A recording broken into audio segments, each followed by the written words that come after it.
মানুষের ভেতরে যখন জেনার কাজটা কার্যকর হয়, আমরা দেখি কোনো এলাকায় যখন একজন মহিলা একজন পুরুষ জেনা করে, তখন আমরা দোষারোপ করি শুধুমাত্র পুরুষকে।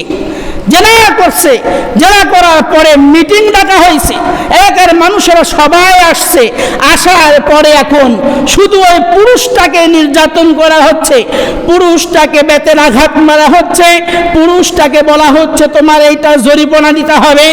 কিন্তু মহিলা যে জেনা করলো তার ব্যাপারে কোনো শাস্তি দেওয়া হয় না। কিন্তু আল্লাহ বলেছেন আয-যানিয়াতু ওয়াজ-যানি ফাজলিদু কুল্লা ওয়াহিদিম মিনহুমা মিআতা জালদা।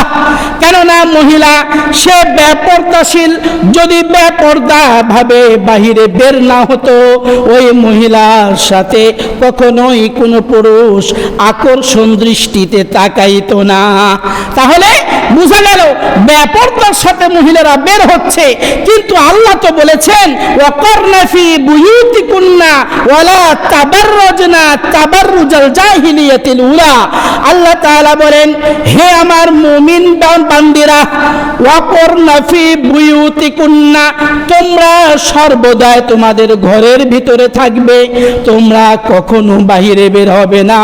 জাহেলি যুগের নারীদের মতো তোমাদের সৌন্দর্যগুলি মানুষের নিকট প্রকাশ করবে না।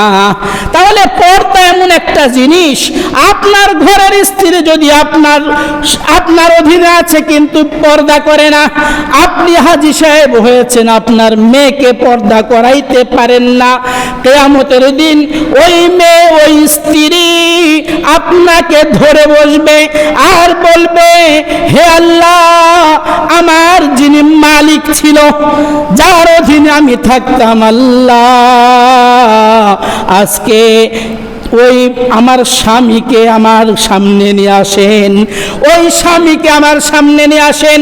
আমি বালেগা মহিলা ছিলাম, আমার বাবা কোনোদিন আমাকে পর্দার কথা বলে নাই, হে আল্লাহ আপনি আমার বাবাকে আমার সামনে নিয়ে আসেন। বাবা মারা গেছে, ওই মেয়ের বড় ভাই ছিল দায়িত্বে, কোনোদিন তার বোনকে পর্দার কথা বলে নাই। আল্লাহ তাআলার কাছে সেই দিন বলবে, হে আল্লাহ আমার ভাইকে আমার সামনে নিয়ে আসেন, আমাকে কেন তারা পর্দার মধ্যে রাখলো না।